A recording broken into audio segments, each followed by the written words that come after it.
हर रोज एक कम करते जाइए। आप 1-2 महीने में बहुत आगे बढ़ जाएंगे।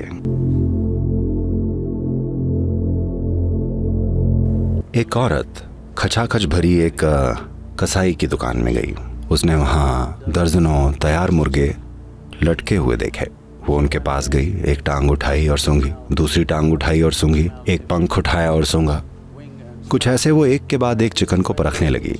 फिर कसाई आया, उसके कंधे पर थपकी दी और बोला, मैडम, क्या आप खुद ऐसा टेस्ट पास कर पाएंगी? नहीं कर पाएंगी तो चारों तरफ सूंघते मत फिरिए। इस आदमी में क्या कमी है, उस औरत में क्या कमी है, इसमें क्या कमी है, उसमें क्या कमी है, वो क्या गलत कर रहा है। सभी से थोड़ी बहुत बदबू आती है। हाँ, हर पेड़, हर पौधे की जड़ें किसी न किसी तरह की गंदगी में होती हैं। सवाल बस ये है कि क्या वो खुशबू वाले फूल देता है? सवाल बस इतना ही है। अगर जड़ें बिल्कुल साफ होंगी तो उनसे कुछ भी बहुत बढ़िया चीज पैदा नहीं होगी। क्या हम रूपांतरण की प्रक्रिया से गुजर रहे हैं क्योंकि यही जीवन का स्वभाव है? क्या हम एक निरंतर रूपांतरण की प्रक्रिया हैं क्योंकि हर चीज है, धरती की हर दूसरी चीज लगातार रूपांतरण के प्रोसेस में है? क्या आप खुद एक रूपांतरण की प्रक्रिया हैं? ये एक बड़ा सवाल है। अगर इस सवाल के जवाब में आप एक बड़ी हाँ हैं तो बाकी कोई चीज मायने नहीं रखती। अगर आप एक ही जगह में अटके पड़े हैं, हर रोज किसी न किसी चीज में उलझे रहते हैं और खुद को धोखा देने वाले कारण ढूंढते रहते हैं कि आप क्यों अटके पड़े हैं, तब आपसे कोई उम्मीद नहीं बची है। आप इस धरती पर समय की बर्बादी हैं। जब मैं कहता हूँ समय की बर्बादी, मेरा मतलब है जीवन की बर्बादी, क्योंकि आपका जीवन बस समय है। कोई और जीव जी लेता। एक भूले भटके इंसान से तो अच्छा होता कि एक टिड्डा खुशी खुशी उछल कूद लेता। अगर आप दूसरे हर प्राणी से कुछ बेहतर नहीं कर पा रहे हैं तो जीवन सार्थक नहीं है, क्योंकि हमारा जीवन बहुत महंगा है। हम बहुत महंगे प्राणी हैं हर मामले में। खाने के लिए, सोने के लिए, चलने के लिए हमें कितनी व्यवस्थाएं चाहिए होती हैं, हाँ या नहीं? चप्पल जूते से लेकर कपड़ों तक, इमारतों से लेकर कितनी व्यवस्थाएं चाहिए होती हैं। मुझे जंगल में कोई किचन नहीं दिखता और उन्हें भरपेट खाना मिलता है। ये बहुत महंगा जीवन है। इतना खर्च होने के बाद इसे कुछ बेहतर करना चाहिए, दूसरे सारे प्राणियों से बेहतर कुछ काम।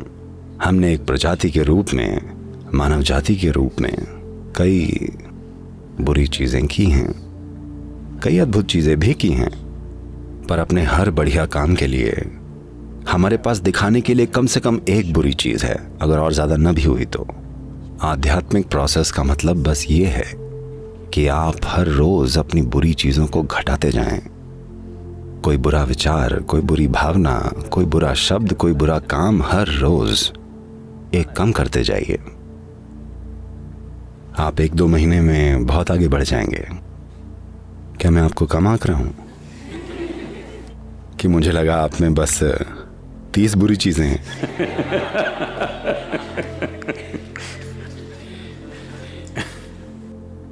तो एक सूडानी आदमी माराकेच में एक ऊंटों के बाजार में गया, मोरक्को गया। वहां एक बहुत प्रसिद्ध ऊंट बाजार है।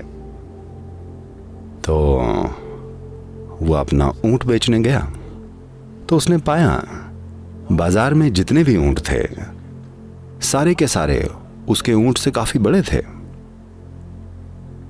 तो उसने चारों ओर देखा, हर ऊंट उसके ऊंट से बड़ा था। तब उसने बर्बर आदमी से पूछा। बर्बर एक जनजाति है। बर्बरता शब्द इसी जनजाति से आया है। वो बर्बर आदमी अपने बड़े ऊंटों के बीच वहां बैठा था। इसने पूछा, आपके ऊंट इतने बड़े कैसे हैं? और मेरे बमुश्किल आपके ऊंटों के आधे हैं। वो बोला, सीधी सी बात है, मैं तुम्हारा ऊंट देख रहा हूं, तुमने इसका नपुंसकीकरण या कैस्ट्रेशन नहीं करवाया है। अगर तुम अपने ऊंट को कैस्ट्रेट करवा दो वो बढ़ जाएगा। उसने पूछा, मैं ऐसा कैसे करूं?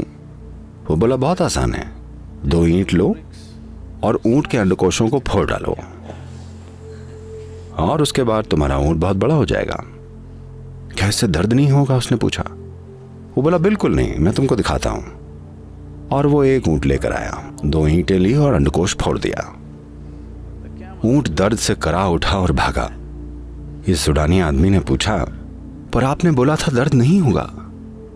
अरे दर्द सिर्फ तब होता है अगर आपकी उंगली ईंटों के बीच आ जाए।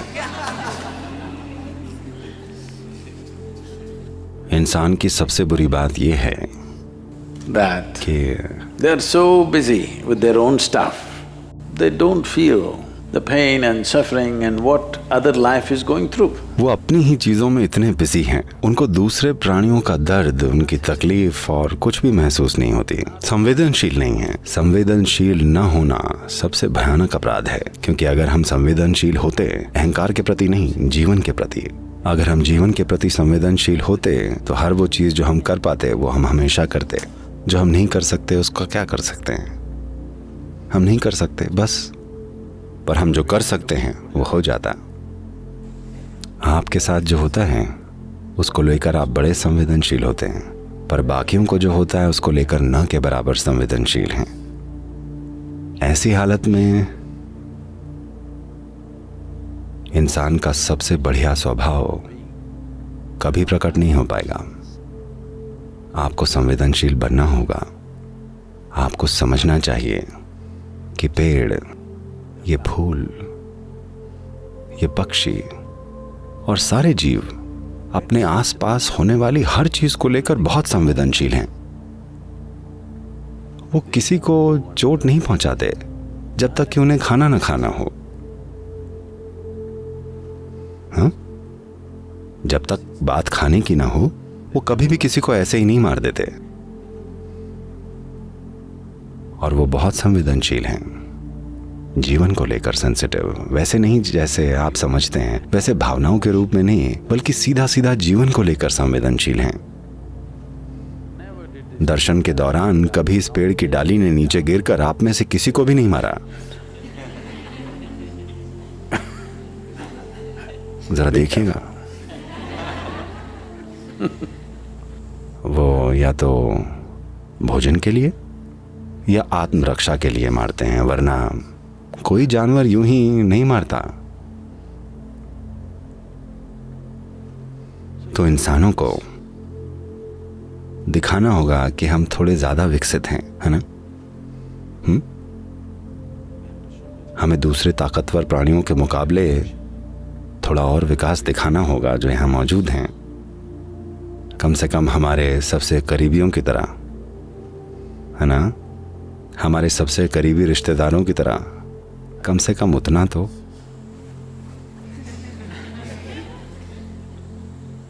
हाँ, मैं जानता हूं कि दुनिया में संसाधनों के लिए मुकाबला है, हर चीज के लिए मुकाबला है, और यहां वहां थोड़ा टकराव जरूर होगा। मैं उन चीजों से अनजान नहीं हूं, पर मैं चाहता हूं कि आप कम से कम अपने भीतर होने वाले टकराव को खत्म कर दें। वैसे भी आपको उससे कुछ मिलता नहीं। ऐसा होता है कि नहीं? अपने आप हर मुर्गे को ऐसे सूंघ रहे हैं, पर आप उस टेस्ट में खुद पास नहीं होने वाले।